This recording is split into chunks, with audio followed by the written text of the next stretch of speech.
ठाकरे बंधूंची राजकीय युती जाहीर होणं गरजेचं, तरच महाराष्ट्राला दिशा मिळेल. आता संभ्रम नको. दैनिक सामनाच्या रोखठोकमध्ये संजय राऊतांचं विश्लेषण.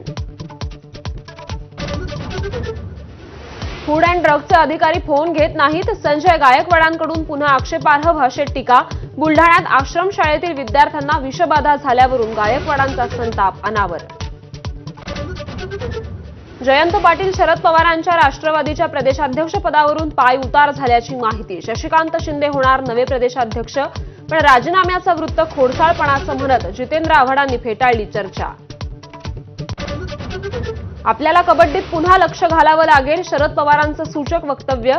राज्य कबड्डी संघटनेत काही लोकांनी चुकीचा मार्ग अवलंबल्याचाही आरोप. कबड्डी संघटनेची सगळी सूत्र सध्या अजित पवारांकडे. पुण्यात काल संध्याकाळी संगीत संन्यस्त खड्ग नाटकाचा प्रयोग वंचितच्या कार्यकर्त्यांनी बंद पाडला. नाटकात गौतम बुद्धांचा अपमान करण्यात आल्याचा आरोप. पोलिसांकडून वंचितचे कार्यकर्ते ताब्यात.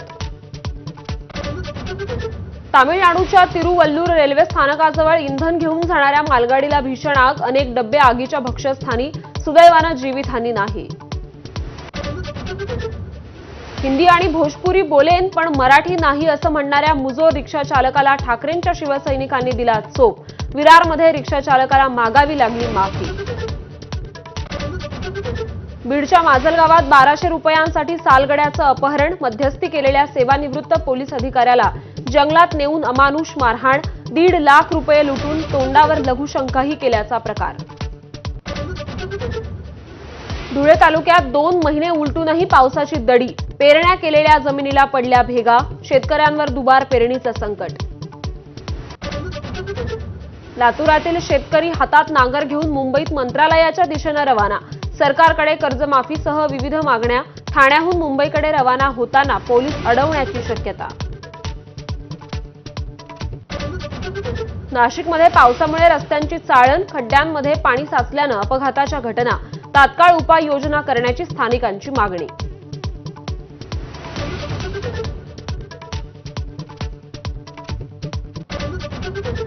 तिसऱ्या कसोटीत भारताच्याही पहिल्या डावात 387 धावा. केएल राहुलचं शतक आणि पंत जडेजाच्या अर्धशतकांनी भारताला सावरलं.